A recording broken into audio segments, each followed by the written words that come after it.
2월 14일 새벽 만나를 시작하겠습니다. 이 새벽에 주시는 하나님의 말씀은 사무엘상 13장 1절로 12절에 있는 말씀입니다. 사무엘상 13장 1절로 12절에 있는 말씀, 사무엘상 13장 1절로 12절에 있는 말씀입니다.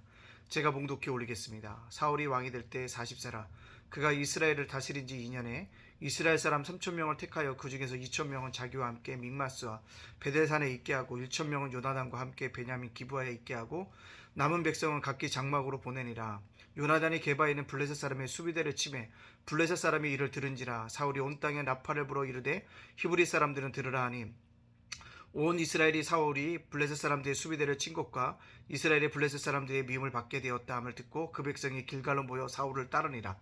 블레셋 사람들이 이스라엘과 싸우려고 모였는데 병과가 3만이요 마병이 6,000명이요 백성은 해변의 모래같이 많더라. 그들은 올라와 벳 아웬 동쪽 민마스의 진침에 이스라엘 사람들이 위급함을 보고 절박하여 굴과 숲풀과 바이튼과 은밀한 곳과 웅덩이에 숨으며 어떤 히브리 사람들은 요단을 건너 각각 길앗 땅으로 가되 사울은 아직 길갈에 있고 그를 따른 모든 백성은 떨더라. 사울은 사무엘이 정한 기한대로 이레 동안을 기다렸으나 사무엘이 길갈로 오지 아니하매 백성이 사울에게서 흩어지는지라. 사울이 이르되 번제와 화목제물을 이르러 가져오라 하여 번제를 드렸더니 번제 드리기를 마치자 사무엘이 온지라. 사울이 나가 맞음에 무난함에 사무엘이 이르되 왕이 행하신 것이 무엇이냐 하니 사울이 이르되 백성은 내게서 흩어지고 당신은 정한 날 안에 오지 아니하고 블레셋 사람은 믹막스에 모였음을 내가 보았으므로 이에 내가 이르기를 블레셋 사람들이 나를 치러 길갈로 내려오겠거늘 내가 여호와께 은혜를 간구하지 못하였다고 하고 부득이하여 번제를 드렸나이다 하니라. 아멘. 오늘도 새벽 만나를 쌓게 하신 하나님께 감사드리고 또 오늘도 주님과 함께 하루를 열어가시는 여러분들을 주님의 이름으로 축복합니다. 오늘도 주님이 주시는 하늘의 능력 가지고 그 능력 받아서 오늘도 세상에서 승리할 수 있는 저와 여러분이 되어지기를 간절히 원합니다. 제가 왜 새벽 만날 때만 늘 감사할까요? 생명의 연장되어짐에 감사. 또한 귀한 한날 새날을 얻게 해주신 것에 감사. 오늘 나에게 베푸실 은혜를 또한 기억하면서 감사하고 있습니다. 날마다 감사할 수 있는 믿음의 백성들이 되어지기를 간절히 소원합니다. 자, 오늘 말씀 속에 보면 사울이 왕이 됐습니다. 다스린 지 이제 그가 2년이 지났을 때 정규군을 세웠고요. 그 중에 이제 누구냐면 바로 사울왕의 아들이었던 요나단이 블레셋 사람들에게 수비대를 치게 되어집니다. 그 소식을 들으니까 블레셋 사람들이 가만히 있겠습니까? 아니죠. 전면전 양산으로 치닫지 않습니까? 모든 전쟁은 아주 사소한 데서부터 뭐합니까? 시작되어진다는 거죠. 그 얘기 들고 수많은 사람들이 모여들고 있다는 것입니다. 또 사울도 길갈로 모이고 있다는 사실을 볼 수 있습니다. 이스라엘 백성들도 길갈로 모이고요.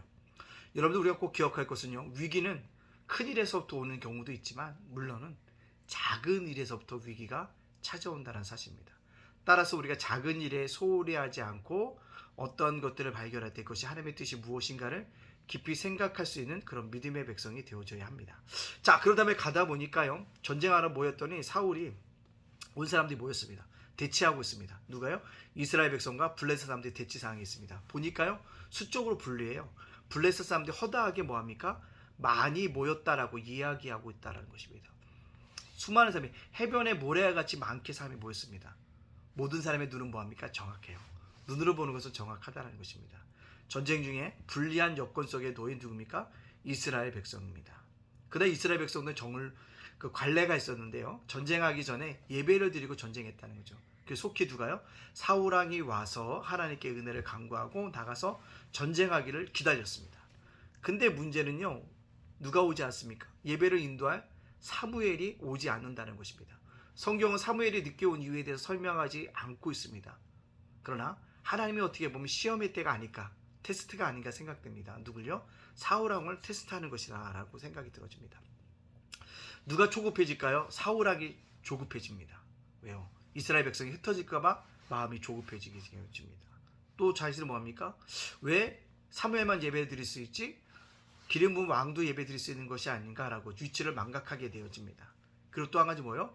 믿음의 자세보다는 환경을 바라보고 있다는 것입니다. 우리는 그것을 바라보면서 뭐합니까? 결국 사울왕이 사무엘이 드려야 할 뭐합니까? 제사를 드리게 되어지는 것을 볼 수 있습니다. 그래서 드라마틱하게요. 뭡니까? 예배를 드리고 나자 사무엘이 등장한다는 것입니다.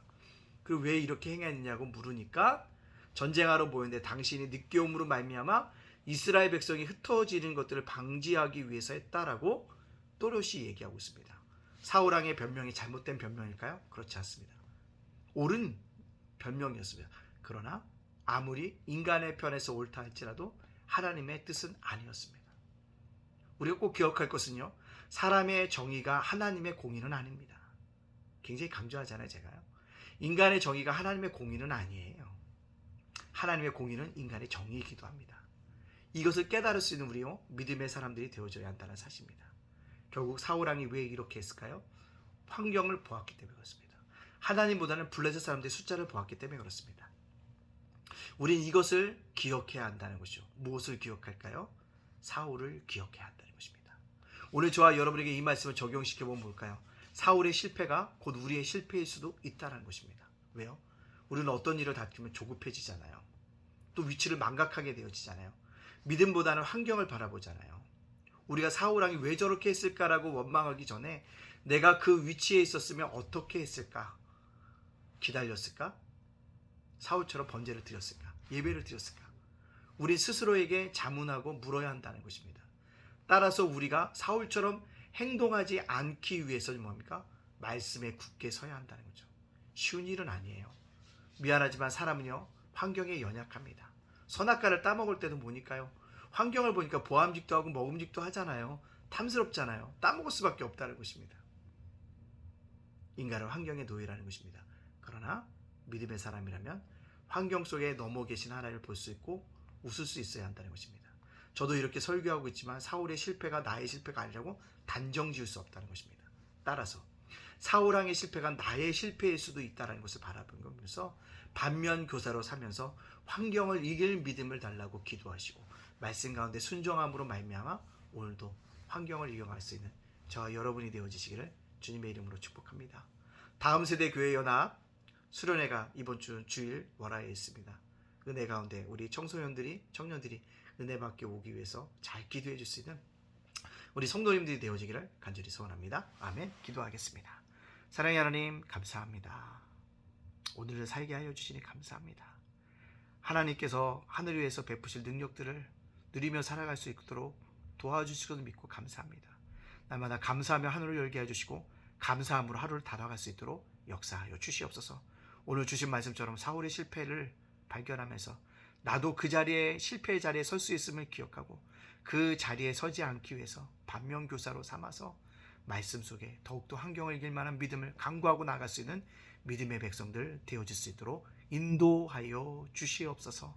주님, 우리 이 땅을 살아가는 우리 성도들을 기억해 주시고 아버지 투르키예의 아버지 지진의 피해를 통해서 아버지 다시 한번 깨닫게 해주시고 그리 속히 구원의 손길들이 임하여 줄 수 있도록 인도하여 주시고 그 민족을 주님의 사랑으로 성령으로 위로하여 주시는 귀한 역사가 나타날 수 있도록 인도하여 주시옵소서. 이럴 때일수록 더욱더 종말의 신앙을 가지고 복음을 끝까지 증거하는 믿음의 사람들 되어줄 수 있도록 인도하여 주시옵소서. 우리 예담교회 아버지 블레싱데이를 준비하고 있습니다. 총동원 전도주일에 하나님의 놀라운 은혜가 있게 하여 주시옵소서. 특별히 주님 예담제가복센터와 예담장원 도서관 위에 함께하여 주시옵소서. 다음 세대 아버지 교회 연합 수련회가 은혜 가운데 진행되어집니다. 모든 수련회가 아름답게 진행되어지도록 역사하여 주시옵소서. 모든 영광 주께 돌리오며 예수님의 이름으로 축복하며 기도합니다. 아멘.